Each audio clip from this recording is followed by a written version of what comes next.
YouTube ಚಾನಲ್ಗೆ ಸ್ವಾಗತ. 7ನೇ ತರಗತಿ ಗೊಂಬೆ ಕಲಿಸುವ ನೀತಿ. ಈ ಒಂದು ಪದ್ಯದ ಕವಿ ಪರಿಚಯ ಹಾಗೂ ಪ್ರಶ್ನೋತ್ತರಗಳ ವಿಡಿಯೋ ಇಷ್ಟವಾದಲ್ಲಿ ಪ್ಲೀಸ್ ನಮ್ಮ ಚಾನಲ್ಗೆ ಲೈಕ್ ಮಾಡಿ, ಸಬ್ಸ್ಕ್ರೈಬ್ ಮಾಡಿ, ಶೇರ್ ಮಾಡಿ, ಕಮೆಂಟ್ ಮಾಡಿ. ಮೊದಲನೇದಾಗಿ ಕೃತಿಕಾರರ ಪರಿಚಯ. ಕವಿ ಚಿಟ್ಟನಹಳ್ಳಿ ಸದಾಶಿವಯ್ಯ ಉದಯಶಂಕರ್. ಜನನ 1934 ಫೆಬ್ರವರಿ 18ರಂದು ಹೊಳೆನರಸೀಪುರದಲ್ಲಿ ಜನಿಸಿದರು. ತಂದೆ ಶ್ರೀ ಸದಾಶಿವಯ್ಯನವರು. ರಂಗಭೂಮಿಯಲ್ಲಿ ಕೆಲಸ. ಕುಲಗೌರವ, ನಾಗರಹಾವು, ಜೀವನ ಚೈತ್ರ, ಪ್ರೇಮದ ಕಾಣಿಕೆ, ಆನಂದ ಮುಂತಾದ ಚಲನಚಿತ್ರಗಳಲ್ಲಿ ಕೆಲಸ ಮಾಡಿದ್ದಾರೆ. ಇನ್ನು ಮರಣ 59ನೇ ವಯಸ್ಸಿನಲ್ಲಿ 1993 ಜುಲೈ 3. ಡಾಕ್ಟರ್ ರಾಜ್ಕುಮಾರ್ ಅವರ 88 ಚಿತ್ರಗಳಿಗೆ ಸಂಭಾಷಣೆ ಬರೆದಿದ್ದಾರೆ. ಚಿ. ಉದಯಶಂಕರ್ ಅವರು. ಕೊಟ್ಟಿರುವ ಪ್ರಶ್ನೆಗಳಿಗೆ ಒಂದು ವಾಕ್ಯದಲ್ಲಿ ಉತ್ತರಿಸಿ. ಜೀವನದಲ್ಲಿ ಸೋತವರಿಗೆ ಗೊಂಬೆಯು ಕೊಡುವ ಧೈರ್ಯವೇನು?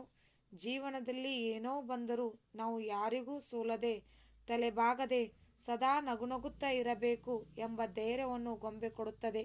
ಗೊಂಬೆ ಹೇಗೆ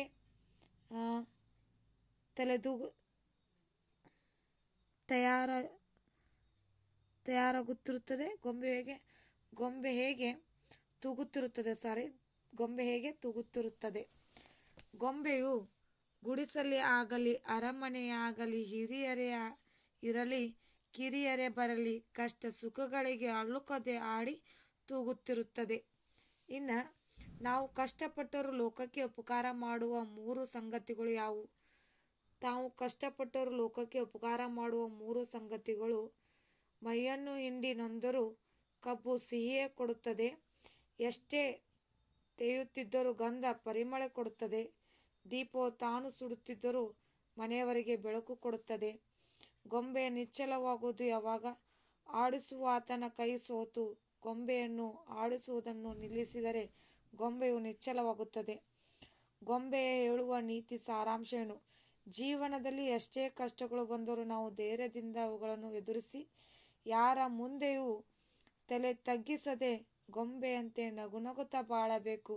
ಹಾಗೂ ಜೀವನ ಎಷ್ಟೇ ನಮ್ಮನ್ನು ಬಗ್ಗಿಸಿದರೂ ಮತ್ತೆ ನೆಟ್ಟಗೆ ನಿಲ್ಲುವ ಸಾಮರ್ಥ್ಯವನ್ನು ಹೊಂದಿರಬೇಕು ಎಂಬ ನೀತಿಯ ಸಾರಾಂಶವನ್ನು ಗೊಂಬೆ ಹೇಳುತ್ತದೆ ಅಂತ ಹೇಳ್ತಾ, ಈ ಒಂದು ಗೊಂಬೆಯ ಕಲಿಸುವ ನೀತಿ ಪಾಠದ ಪ್ರಶ್ನೋತ್ತರಗಳ ವಿಡಿಯೋ ಇಷ್ಟವಾದಲ್ಲಿ ಪ್ಲೀಸ್ ನಮ್ಮ ಚಾನಲ್ಗೆ ಲೈಕ್ ಮಾಡಿ, ಸಬ್ಸ್ಕ್ರೈಬ್ ಮಾಡಿ, ಶೇರ್ ಮಾಡಿ, ಕಮೆಂಟ್ ಮಾಡಿ. Thank you. ಧನ್ಯವಾದಗಳು.